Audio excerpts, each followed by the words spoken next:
This is Nathan Hikes with the GROWMARK FS Agronomy Minute. As we move into late April and early May, much of our attention is turning towards planting corn and soybeans. However, we don't want to forget about the small grains we have in the field. There's a lot of things we can look at and do over the next couple of months that are going to have a huge impact in our small grain quality and yield. So by this time of year, we should be into or past peak stage 6, which is where we feel the first node of our small grain. So by this time, we want to have basically all of our nitrogen and sulfur on, and we probably also have our early season preventative fungicide applications on for greatest effect. At this point, the plant is now taking up all that nitrogen that we want to have available and really cranking and gaining height. Now, something that we can still do if we need to is apply Palisade. If we're concerned about getting too tall and lodging, Palisade can be applied through Feek Stage 7 before Feeks 8, which is when the flag leaf becomes visible. So if our flag leaf isn't out yet, we can still apply a growth regulator to moderate our height there. Something we do want to keep an eye on this time of year is potential freeze injury. If we get very cold temperatures, especially in low-lying areas, they can damage the tissue. Now, we're safe if it's just jointing stage, just getting taller. We're safe down to about 24 degrees Fahrenheit. So it's got to get quite cold, but if it does get that cold, we can have tissue damage that will damage the embryonic head and can have pretty severe yield impacts.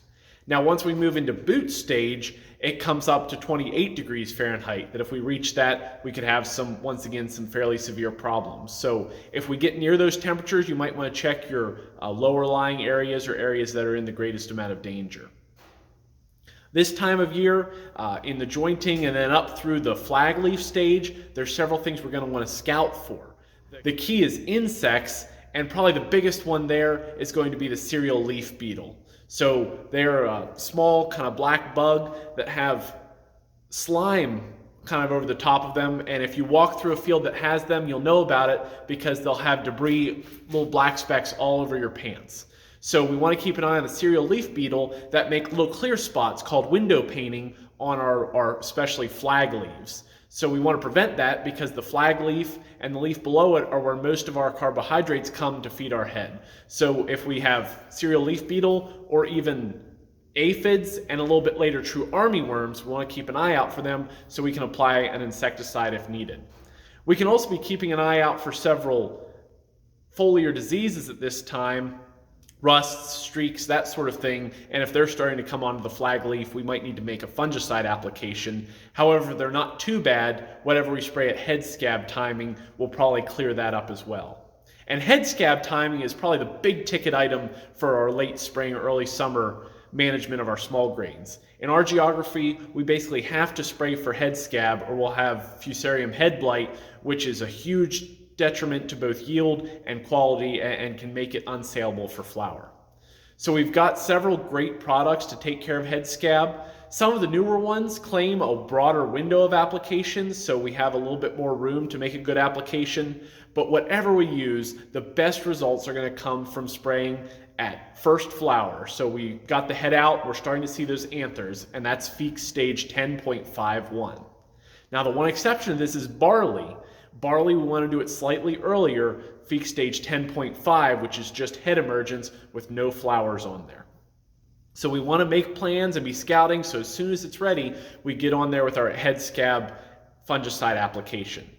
Now, to make the most of that application, there's several things we can do. A, we want a great adjuvant riding along there to make sure we get the most effectiveness. So either FS Talix or even better results with FS Talent. That's going to be a big player in that tank mix.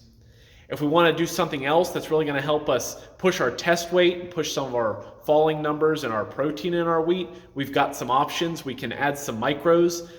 For example, Nutrifuse Calbor is a great option, or possibly Nutrifuse F3 as well. And we also want to get some nitrogen into that, so either through amino acids like Certify 111 or else the slow release nitrogen of a couple gallons of Flexen. Those can really help push our late season proteins and make the most of that.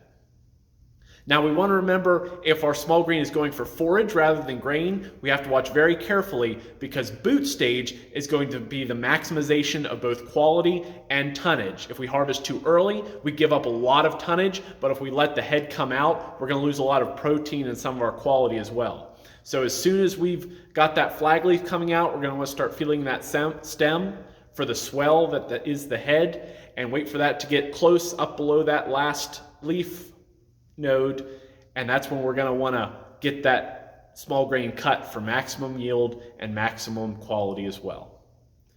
So if you've got some small grain that you need a little help managing, or you'd like more tips on how to maximize your profitability on that acre, call your nearest GROWMARK FS location or salesperson today.